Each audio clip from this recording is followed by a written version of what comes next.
Media کا دور ہے، لوگ بے باک ہو گئے ہیں حضور کے صحابہ کے بارے میں، حضور کے اہل بیت اطہار کے بارے میں، حضور کی ازواج مطہرات کے بارے میں، آقا کریم صلی اللہ علیہ وآلہ وسلم سے نسبت رکھنے والے افراد کے بارے میں لوگوں کی زبانیں بڑی لمبی ہو گئی ہیں، حضور کے صحابہ اہل بیت کے بارے میں بہت زیادہ بے باک ہو گئے ہیں، ان کا بیڑا تو غرق ہو رہا ہے، کئی نوجوان سنتے سنتے تیرا ایمان بھی ضائع نہ ہو جائے، لہذا کوئی ایسا بدبخت جو حضور کے صحابہ کے بارے میں بکتا ہوا نظر آئے، حضور کے اہل بیت کے بارے میں بک بک کرتا ہوا نظر آئے، حضور کے خاندان کے بارے میں بکواس کرتا ہوا نظر آئے، ایسے بندے کو فوراً انفرینڈ کرو، ایسے بندے کی گفتگو مت سنیے، کیونکہ اگر ایمان بچانا چاہتے ہو پھر حضور کے صحابہ کا بھی احترام، حضور کے اہل بیت کا بھی احترام،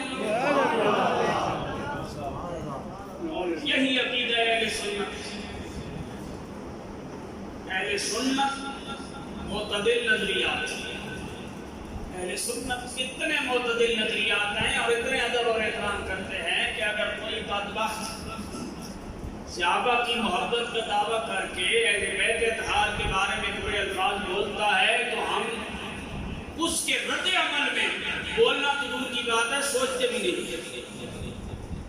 کوئی صحابہ کے بارے میں کہتا ہے تو رد عمل میں ہم بولنا تو دور کی بات سوچتے بھی نہیں ہیں، کیونکہ ہمیں پتہ ہے ایمان صرف اس کا محفوظ رہتا ہے جس کے دل میں صحابہ اور اہل بیت کا ادب اور تعظیم رہتی ہے، اس کا ایمان محفوظ ہے۔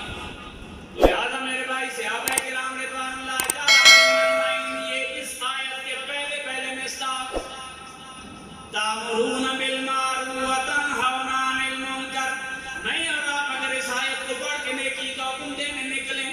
برائی سے روکنے نکلیں تو ہمیں قرآن کی سمجھ آئی تو کیا صحابہ کو یہ نہیں آئی تھی؟ پتہ یہ چلا صحابہ کرام تو آیت کی پر سب سے اولین عامل ہیں،